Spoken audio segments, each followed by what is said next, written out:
cuando hablamos de iglesia y agenda de Dios, tenemos que preguntarnos cuál es el plan de Dios para la iglesia. ¿Qué cosa es lo que Dios ha planeado para que la iglesia lleve a cabo? Ha sido el fin de una temporada y el comienzo de una nueva temporada.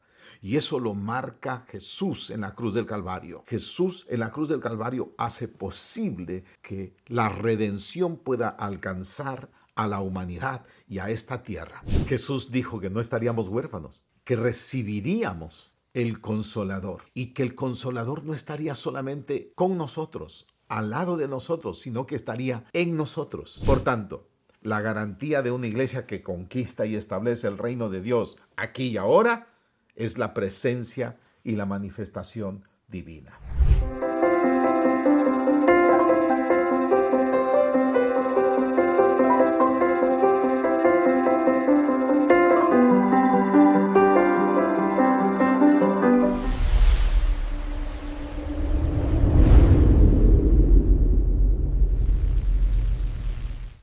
Hola, soy Carlos Paredes. Estamos en nuestro estudio acerca de el potencial ilimitado de la iglesia. En esta ocasión hablaremos acerca de la iglesia y la agenda de Dios. La iglesia y la agenda de Dios. Nos remitimos a los antecedentes históricos, temas que hemos ya abordado anteriormente también. Según la agenda, esclavitud, liberación. La esclavitud del pueblo de Israel en Egipto y la gran liberación operada por Dios usando a Moisés. Pero no solamente la esclavitud, la liberación, sino hay una tierra prometida. Y en esa tierra prometida hay que conquistarla. Y aquí tenemos que hablar de Josué, un hombre usado por Dios para la conquista de la tierra prometida. También encontramos el cautiverio en Babilonia. Pues la caída de Israel estaba escrito y ellos llegaron cautivos a Babilonia por 70 años. Pero también está la gran liberación que Dios obró, el retorno de los cautivos y la restauración. Y aquí encontramos a Ciro, un rey que firmó el edicto para que los pueblos volvieran a sus propios territorios. Entonces, cautiverio, pero la restauración de Jerusalén. Y aquí nos encontramos con Nehemías, la restauración de Jerusalén, la restauración de los muros, de las puertas y el templo para volver nuevamente a reunirse para adorar a su Dios. Esdras y Nehemías.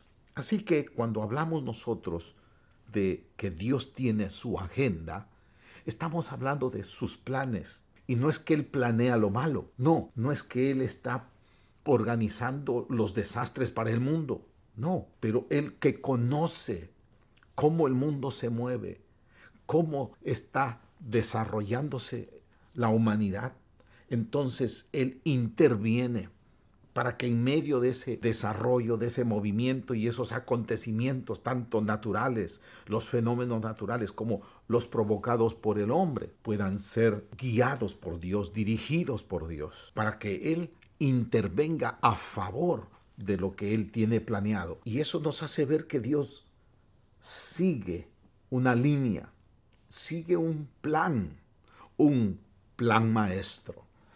Su presencia, por tanto, y su actividad es la garantía para el cumplimiento de esos planes. Recuerde, su presencia y su actividad, su intervención son la garantía para que se lleven a cabo esos planes. Pero hoy es importante que nosotros entendamos, según la agenda de Dios, según esa soberanía de los planes de Dios, ¿qué tiene para estos tiempos? En otras palabras, ¿cuáles son los planes de Dios para hoy? ¿Qué es lo que está registrado en su agenda en este tiempo, para este tiempo? ¿Qué tipos de eventos? Así que nos toca a nosotros es acercarnos a las Escrituras. Y tal como dice, que el Espíritu Santo nos hará entender, que el Espíritu Santo nos enseñará y nos hablará para que podamos saber todas las cosas. No podemos vivir a la deriva. No podemos estar sin tener convicciones bíblicas divinas de los planes de Dios, porque Dios dice, lo he planeado y lo voy a llevar a cabo. Y los planes de Dios son la voluntad de Dios, y la voluntad de Dios es buena, agradable y perfecta. Así que te invito a leer Gálatas capítulo 4, el verso 4. Pero cuando vino el cumplimiento del tiempo, Dios envió a su Hijo, nacido de mujer y nacido bajo la ley. Ahora no solamente es una presencia y actividad divina, sino que Dios mismo visita la tierra. Dios mismo se encarna en el Hijo. Por eso dice, nacido de mujer y nacido bajo la ley. Dios se encarnó, Dios se hizo hombre para redimir a los que estaban bajo la ley, a fin de que recibiéramos la adopción de hijos, y por cuanto sois hijos, Dios envió a vuestros corazones el Espíritu de su Hijo, el Espíritu Santo, que nos dice, si habla que hay un tiempo definido y determinado por Dios, entonces nos invita a que pensemos que se trata de planes, y esos planes están registrados en una agenda. Así que cuando se dieron todas las condiciones de acuerdo a lo planeado por Dios, y cuando se cumplió el tiempo, Jesús vino a este mundo. ¿Para qué vino Jesús? Vino a este mundo porque Dios ama al mundo. Vino Jesús enviado a este mundo por el amor de Dios a este mundo, y no para condenar, sino para salvar. Lo dice Juan en el Evangelio. Entonces, Jesús vino al mundo por amor para recibir redención. Jesús vino al mundo por amor para que seamos sus hijos. Y Jesús vino al mundo para que podamos tener su presencia. ¡Wow! Mire lo que está diciendo. Estas son palabras de Pablo. Pablo en Gálatas está tratando de hacer ver que hay un cambio en la temporada para la humanidad. Ha sido el fin de una era y el comienzo de una nueva era. Ha sido el fin de una temporada y el comienzo de una nueva temporada. Y eso lo marca Jesús en la cruz del Calvario. Jesús en la cruz del Calvario hace posible que la redención pueda alcanzar a la humanidad y a esta tierra. Él ha venido para redimirnos del pecado, de la maldad. No hay forma en que el ser humano pueda alcanzar la salvación. No hay mérito alguno, ni obra alguna que podríamos hacer. Entonces Pablo dice que Él vino para que seamos redimidos, pero no solamente para ser redimidos, sino para ser sus hijos. Ojo, y dice la Escritura que ya no somos siervos, sino que somos sus hijos, o que ya no somos extraños o forasteros, sino que somos miembros de la familia de Dios, porque todo aquel que cree en Cristo Jesús y todo aquel que le recibe, todo aquel que le acepta como Señor, como Salvador, se le da el derecho de ser llamado hijo de Dios. Y esto no es simplemente entregarle un documento, que el documento diga que es hijo de Dios, sino que es un evento que acontece en la dimensión de lo espiritual. Juan capítulo 3 dice, nacer del Espíritu, un nuevo nacimiento, una obra a nivel del Espíritu. Más allá de lo natural, es una obra sobrenatural. Entonces, recibir redención para ser sus hijos, pero aquí hay algo importante que tenemos que prestar atención, para tener su presencia, para que recibamos el espíritu de su Hijo. Jesús dijo que no estaríamos huérfanos, que recibiríamos el Consolador, y que el Consolador no estaría solamente con nosotros, al lado de nosotros, sino que estaría en nosotros. Y esto es algo que tenemos que entender hoy como iglesia. ¿Para qué? Porque todo tiene un propósito. La presencia de Dios en Moisés era para liberar al pueblo de la esclavitud de Egipto. La presencia de Dios en Josué era para que Josué se levantara y liderara la conquista de la tierra prometida. La presencia de Dios en Ciro, porque dice, mi siervo. Esa presencia de Dios es para que firmara los edictos y finalmente retornara a los cautivos. La presencia de Dios en Nehemías cada uno de estos hombres que fueron usados por Dios, la presencia, mi presencia irá contigo. Hay un para qué. Para llevar a cabo un evento planeado por Dios. No los dejaré esclavos, los haré libres. No se quedarán en el desierto, entrarán a la tierra prometida. No se quedarán en el cautiverio, volverán, retornarán nuevamente a su tierra. Hay un propósito. Entonces, cuando hablamos de iglesia y agenda de Dios, tenemos que preguntarnos cuál es el plan de Dios para la iglesia. ¿Qué cosa es lo que Dios ha planeado para que la iglesia lleve a cabo? Y claro, aquí nosotros hablamos acerca de la gran comisión. Y usualmente hacemos referencia a la gran comisión en Mateo 28. No obstante, encontramos otros pasajes en el Nuevo Testamento, como Hechos 1:8, en donde Jesús resucitado les habló por 40 días acerca del reino y luego les da un rol de embajadores de ese reino. Y para poder ir como embajadores de ese reino, necesitaban la presencia del Espíritu Santo. Por eso les dijo, esperen, esperen, aguarden, no se muevan hasta que venga lo que he prometido. Y evidentemente en Pentecostés vino el Espíritu Santo a la tierra. Así que yo quiero ir un poquito más a otro texto, al texto que encontramos en Isaías 61. En Isaías 61 nosotros encontramos uno de estas profecías mesiánicas que habla acerca que el Mesías que viene es un Mesías que viene para producir todo esto, una redención. ¿Cuál es la redención? Quitar el pecado, quitar el dolor, que es el efecto del pecado, quitar el luto, efecto del pecado, toda la miseria, todo aquello que es consecuencia del pecado. El Espíritu de Jehová, el Señor, está sobre mí porque me ungió Jehová y me ha enviado a predicar buenas nuevas a los abatidos, a vendar a los quebrantados de corazón, a publicar libertad a los cautivos y a los presos apertura de la cárcel, a proclamar el año de la buena voluntad de Jehová y el día de venganza de Dios nuestro, a consolar a todos los enlutados, a ordenar que a los afligidos de Sión se les dé gloria en lugar de ceniza, óleo de gozo en lugar de luto, manto de alegría en lugar del espíritu angustiado, y serán llamados árboles de justicia, plantío de Jehová, para gloria suya. Este pasaje habla exactamente lo que vino a hacer Jesús.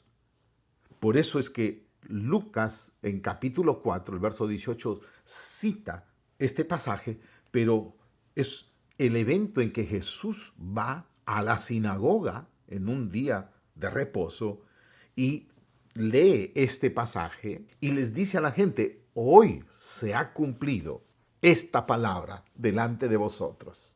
Hoy el Mesías, Jesús vino, tal como lo dice Pablo, vino para traer redención y tal como lo dice en este pasaje, trajo redención por amor. Y no solamente una redención asegurándonos la eternidad, sino que nos abre la puerta para volver a Dios en una nueva condición.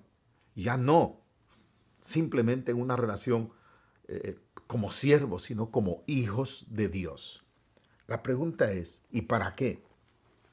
Para que su presencia esté con nosotros. Pero ¿qué va a suceder? Porque hemos dicho, hay un plan, hay un propósito. Y es tal como lo dice aquí. Serán llamados árboles de justicia, plantío de Jehová, para gloria suya. Entonces, estos que han recibido la redención, que son hijos de Dios y que están llenos de la presencia de Dios, se levantarán, dice el verso 4, y reedificarán las ruinas antiguas, y levantarán los asolamientos primeros, y restaurarán las ciudades arruinadas, y escombros de muchas generaciones. Esto amplía la perspectiva de la gran comisión. Esto nos abre los ojos que la presencia de Dios y la actividad de Dios será la garantía de poder cumplir con la gran comisión. Y la gran comisión no va más allá de ese mensaje de la salvación. Es el mensaje del reino. Es el mensaje del reino. Por eso en Marcos capítulo 2 dice que Jesús apareció y empezó a predicar. Es importante que entendamos cuando la Biblia habla de la agenda de Dios, aunque no lo dice de manera directa, pero habla de tiempo y de eventos. Entonces Jesús dice, después de que Juan fue encarcelado, Jesús vino a Galilea predicando el evangelio del reino de Dios. ¿Qué predicaba? El evangelio del reino de Dios. Diciendo, entonces, ¿cuál era el contenido de ese mensaje del reino? Esto, dice, el tiempo se ha cumplido y el reino de Dios se ha acercado. Arrepentíos y creed en estas buenas nuevas. Qué tremendo. Así que Jesús vino y llevó a cabo una obra en la cruz del Calvario para marcar el inicio de un nuevo tiempo. Es el inicio del reino de Dios. El tiempo se ha cumplido. El reino de los cielos se ha acercado. Ojo, está en la agenda de Dios. Y por eso Lucas dice que el Señor Dios le entregará el trono de David. Y lo dilatado de su imperio no tendrá fin, dice Isaías. Y su reino será afirmado por medio de juicio y de justicia, que será constituido por medio de juicio y de justicia. Y lo que ocurrió en la cruz del Calvario es ese evento del juicio divino, porque un Dios justo no puede permitir la maldad, el pecado, la oscuridad. Entonces, hoy vengo a decirte que Dios se asegura que la gran comisión se pueda llevar a cabo. Jesús lo dijo de otras palabras, entre otras palabras. Jesús lo dijo, edificaré mi iglesia y las puertas del Hades no prevalecerán. La iglesia está garantizada. Si se dispone a llevar a cabo la gran comisión, la garantía del cumplimiento está en que Él ha prometido su presencia. Él ha prometido estar con nosotros todos los días hasta el fin del mundo, como dice Mateo 28. Como dice en Juan capítulo 14 y capítulo 16, que estará con nosotros y se manifestará a nosotros. Por tanto, la garantía de una iglesia que conquista y establece el reino de Dios aquí y ahora es la presencia y la manifestación divina. Tenemos que entender, recuerde, las puertas del Hades no prevalecerán. Cuando hablamos de las puertas del Hades, hablamos de los poderes de las tinieblas. Pero cuando hablamos de las puertas, estamos hablando de los sistemas. El Hades es las tinieblas, la maldad, el pecado, la oscuridad. Todo lo que viene de parte de nuestro adversario, el diablo. El Hades. Pero no solamente el Hades, las puertas. Habla de los sistemas. Y así como Moisés tuvo que ir a enfrentar al faraón, al poder, a enfrentar a Egipto, sistemas, militar, ¿no? Todo lo que había logrado esta gran nación, este gran reino, a nivel de la medicina, a nivel de la matemática, a nivel de la geometría, a nivel de lo militar, a nivel de lo religioso, a nivel de todo lo que tenía, sistemas de poder, Moisés tuvo victoria. Hoy quiero terminar diciéndote que nuestra victoria como iglesia está asegurada gracias a la presencia y la actividad de Dios. Entendamos que este es el tiempo donde tenemos que levantarnos para resplandecer y la oscuridad no prevalecerá. Pero ese resplandecer es entrar a cumplir la gran comisión. Vuelvo al pasaje de Isaías cuando dice que restauraremos, reedificaremos y levantaremos los asolamientos. Que estos árboles de justicia, este plantío del Señor, se levantará y reedificará las ruinas antiguas. Se levantarán para poder levantar los asolamientos primeros y restaurar las ciudades arruinadas y las generaciones que están en escombros. Hoy nuestra misión no solamente es buscar a las personas. Sí, están en escombros, pero los sistemas tienen que ser impactados, influenciados por la luz de la verdad, por la luz que es la verdad, y la verdad es Cristo. Y esa luz está en nosotros, que tenemos que llevar a todo lugar. Esta es la garantía del cumplimiento de la gran comisión. Cuando el Señor vuelva, encontrará una iglesia gloriosa, resplandeciente, sin mancha, sin arruga, pero que está cumpliendo su encargo divino de acuerdo a la agenda de Dios. Que Dios te bendiga.